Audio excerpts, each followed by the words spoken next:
Chapter 15. As I was getting too big for Mr. Wopsle's great-aunt's room, my education under that preposterous female terminated.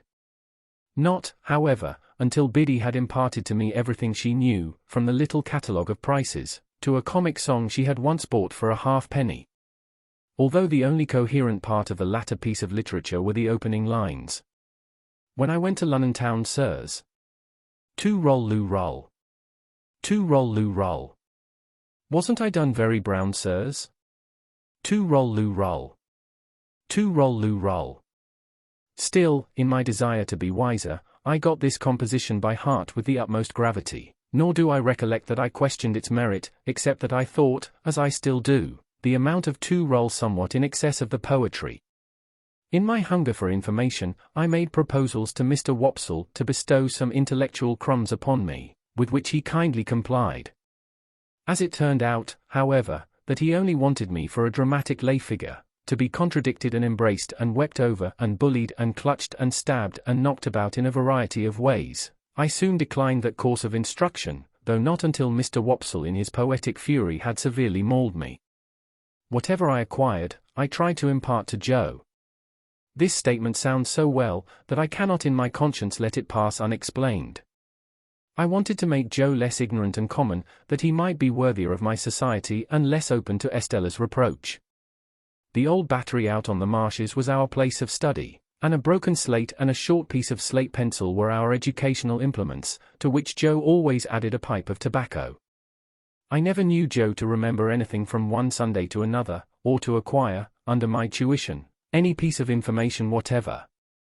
Yet he would smoke his pipe at the battery with a far more sagacious air than anywhere else, even with a learned air, as if he considered himself to be advancing immensely. Dear fellow, I hope he did. It was pleasant and quiet, out there with the sails on the river passing beyond the earthwork, and sometimes, when the tide was low, looking as if they belonged to sunken ships that were still sailing on at the bottom of the water. Whenever I watched the vessels standing out to sea with their white sails spread, I somehow thought of Miss Havisham and Estella, and whenever the light struck aslant, afar off, upon a cloud or sail or green hillside or waterline, it was just the same dot. Miss Havisham and Estella and the strange house and the strange life appeared to have something to do with everything that was picturesque. One Sunday when Joe, greatly enjoying his pipe, had so plumed himself on being most awful dull, that I had given him up for the day, I lay on the earthwork for some time with my chin on my hand, descrying traces of Miss Havisham and Estella all over the prospect, in the sky and in the water, until at last I resolved to mention a thought concerning them that had been much in my head. Joe, said I, don't you think I ought to make Miss Havisham a visit? Well, Pip, returned Joe, slowly considering. What for? What for, Joe? What is any visit made for? There is some wissits perhaps, said Joe, as forever remains open to the question, Pip.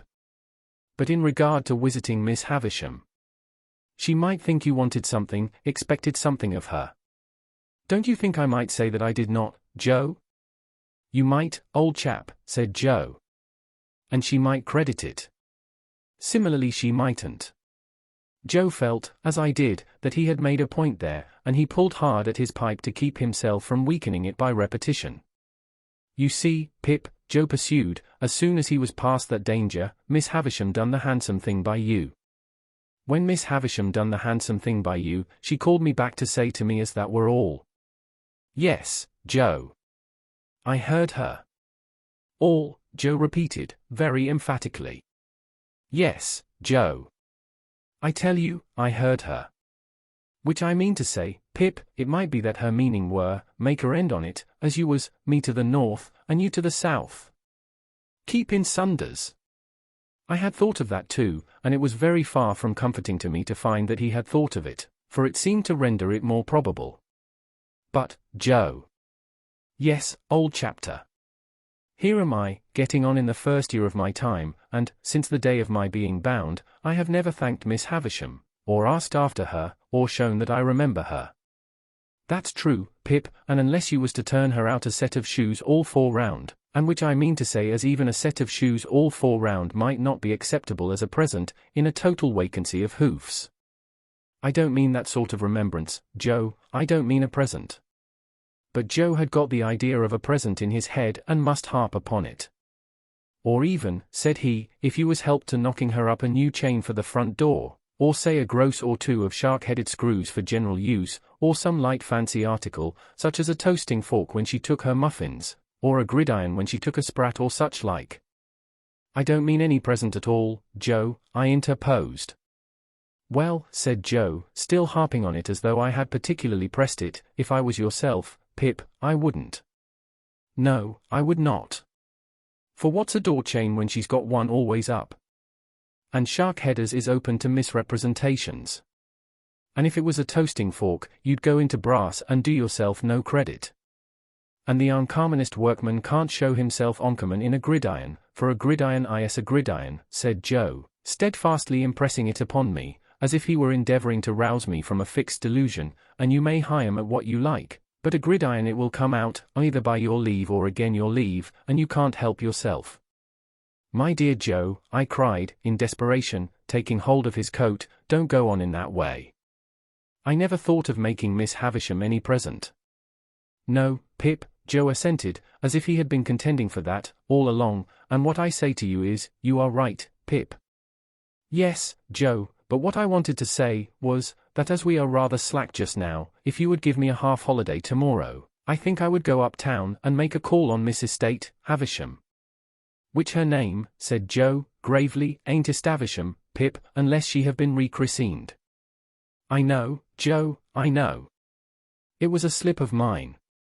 What do you think of it, Joe? In brief, Joe thought that if I thought well of it, he thought well of it.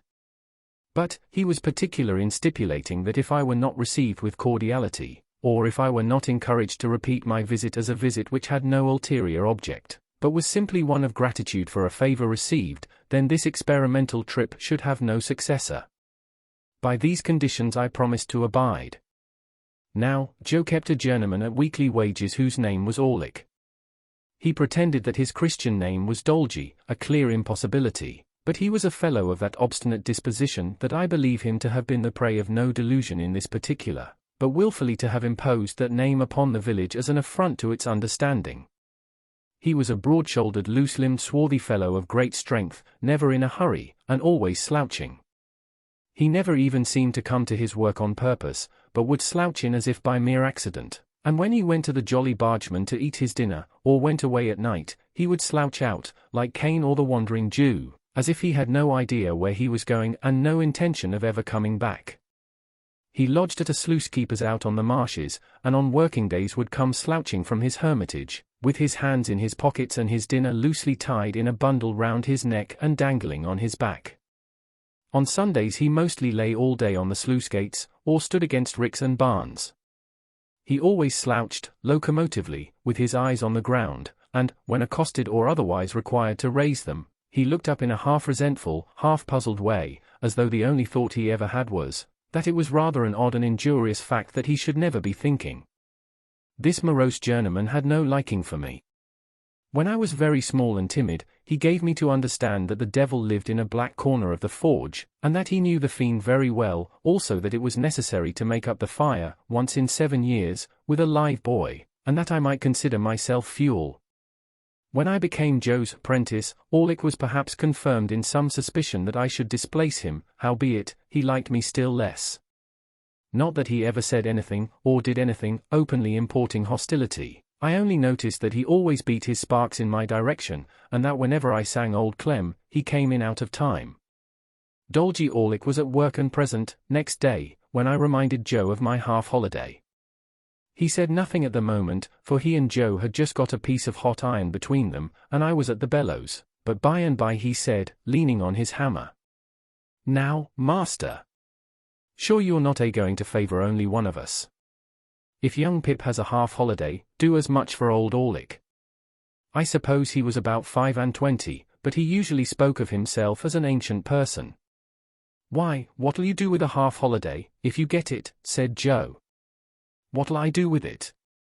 "What'll he do with it?" "I'll do as much with it as him," said Orlick. "As to Pip, he's going uptown," said Joe. "Well then, as to old Orlick, his going uptown," retorted that worthy. "Two can go uptown. "'Tain't only one what can go uptown." "Don't lose your temper," said Joe. "Shall if I like," growled Orlick. "Some and they're uptowning. Now, master. Come.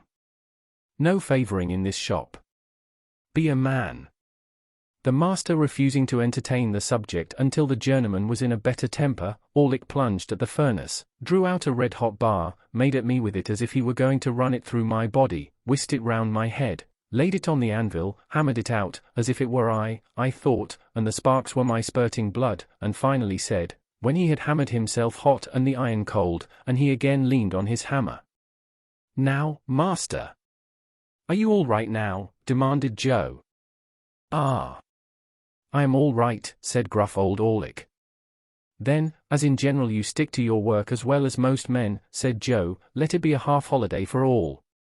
My sister had been standing silent in the yard, within hearing. She was a most unscrupulous spy and listener, and she instantly looked in at one of the windows. "Like you, you fool," said she to Joe, "giving holidays to great idle hulkers like that. You are a rich man, upon my life, to waste wages in that way. I wish I was his master." "You'd be everybody's master, if you durst," retorted Orlick, with an ill-favoured grin. "Let her alone," said Joe. "I'd be a match for all noodles and all rogues," returned my sister, beginning to work herself into a mighty rage. "And I couldn't be a match for the noodles, without being a match for your master, who's the dunder-headed king of the noodles. And I couldn't be a match for the rogues, without being a match for you, who are the blackest-looking and the worst rogue between this and France. Now. You're a foul shrew, Mother Gorgory," growled the journeyman. "If that makes a judge of rogues, you ought to be a good UN." "Let her alone, will you?" said Joe. "What did you say?" cried my sister, beginning to scream. "What did you say? What did that fellow Orlick say to me, Pip? What did he call me, with my husband standing by? Oh! Oh! Oh!" Each of these exclamations was a shriek, and I must remark of my sister, what is equally true of all the violent women I have ever seen, that passion was no excuse for her, because it is undeniable that instead of lapsing into passion, she consciously and deliberately took extraordinary pains to force herself into it, and became blindly furious by regular stages. What was the name he gave me before the base man who swore to defend me? "Oh! Hold me! Oh! RHH, growled the journeyman, between his teeth, "I'd hold you, if you was my wife. I'd hold you under the pump, and choke it out of you." "I tell you, let her alone," said Joe. "Oh!" To hear him, cried my sister, with a clap of her hands and a scream together, which was her next stage. "To hear the names he's giving me. That Orlick. In my own house. Me, a married woman. With my husband standing by. Oh! Oh!" Here my sister, after a fit of clappings and screamings, beat her hands upon her bosom and upon her knees, and threw her cap off, and pulled her hair down, which were the last stages on her road to frenzy. Being by this time a perfect fury and a complete success, she made a dash at the door which I had fortunately locked. What could the wretched Joe do now, after his disregarded parenthetical interruptions, but stand up to his journeyman, and ask him what he meant by interfering betwixt himself and Mrs. Joe, and further whether he was man enough to come on? Old Orlick felt that the situation admitted of nothing less than coming on, and was on his defence straightway, so, without so much as pulling off their singed and burnt aprons, they went at one another, like two giants. But, if any man in that neighbourhood could stand up long against Joe, I never saw the man. Orlick, as if he had been of no more account than the pale young gentleman, was very soon among the coal dust, and in no hurry to come out of it.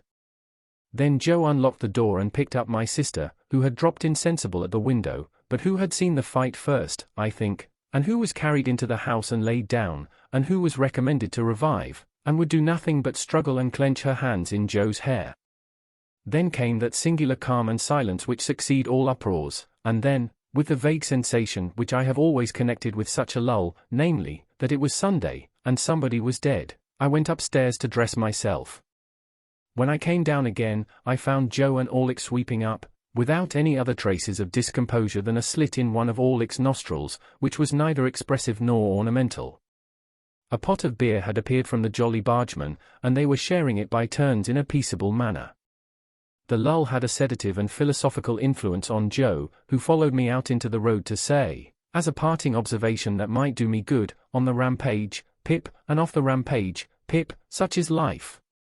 With what absurd emotions, for we think the feelings that are very serious in a man quite comical in a boy, I found myself again going to Miss Havisham's. Matters little here. Nor, how I passed and repassed the gate many times before I could make up my mind to ring. Nor, how I debated whether I should go away without ringing, nor, how I should undoubtedly have gone, if my time had been my own, to come back. Miss Sarah Pocket came to the gate. No Estella. How, then?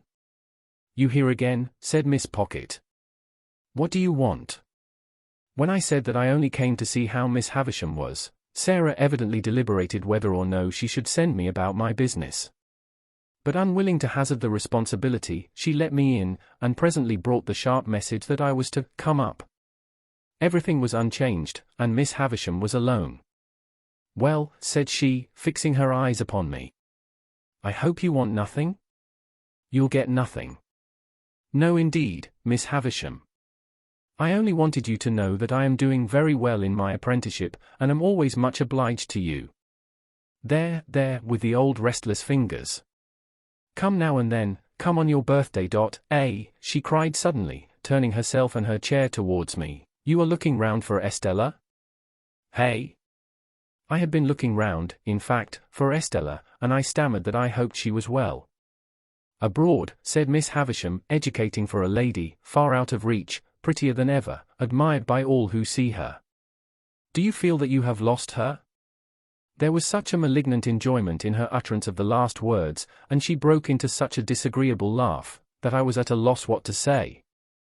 She spared me the trouble of considering, by dismissing me.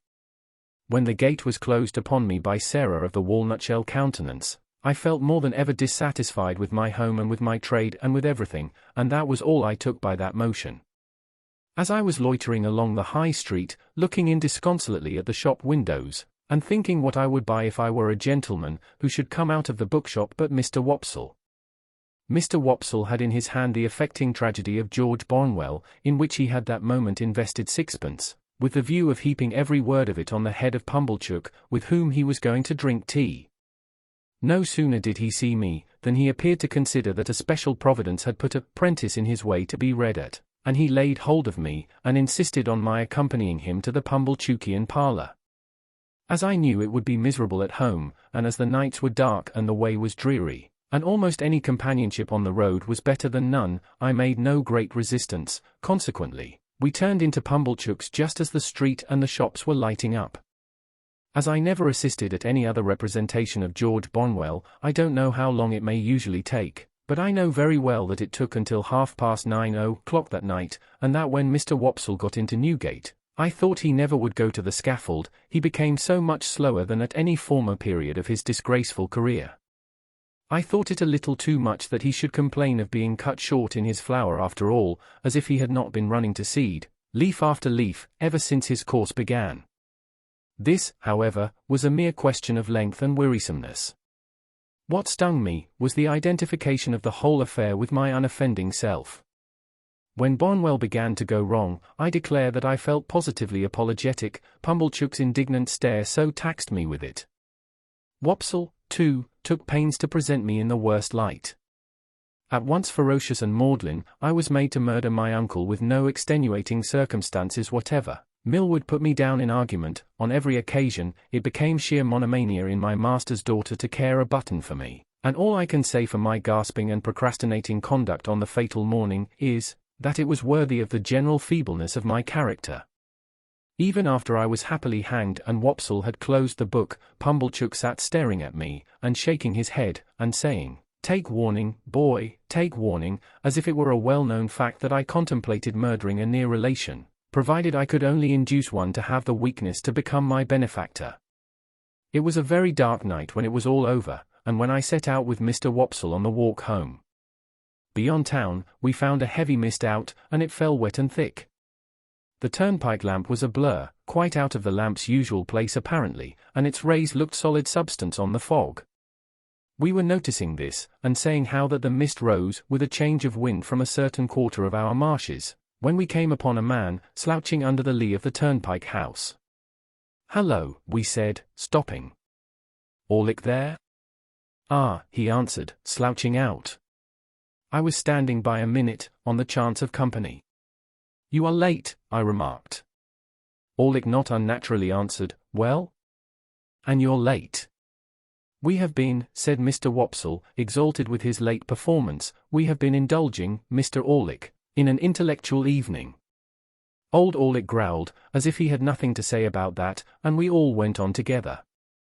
I asked him presently whether he had been spending his half-holiday up and down town. "Yes," said he, "all of it. I come in behind yourself.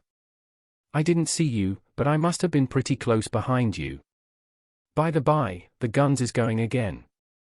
"At the hulks," said I. There's some of the birds flown from the cages. The guns have been going since dark, about. You'll hear one presently." In effect, we had not walked many yards further, when the well-remembered boom came towards us, deadened by the mist, and heavily rolled away along the low grounds by the river, as if it were pursuing and threatening the fugitives. "A good night for cutting off in," said Orlick. "We'd be puzzled how to bring down a jailbird on the wing, tonight." The subject was a suggestive one to me, and I thought about it in silence. Mr. Wopsle, as the ill-requited uncle of the evening's tragedy, fell to meditating aloud in his garden at Camberwell. Orlick, with his hands in his pockets, slouched heavily at my side. It was very dark, very wet, very muddy, and so we splashed along. Now and then, the sound of the signal cannon broke upon us again, and again rolled sulkily along the course of the river. I kept myself to myself and my thoughts.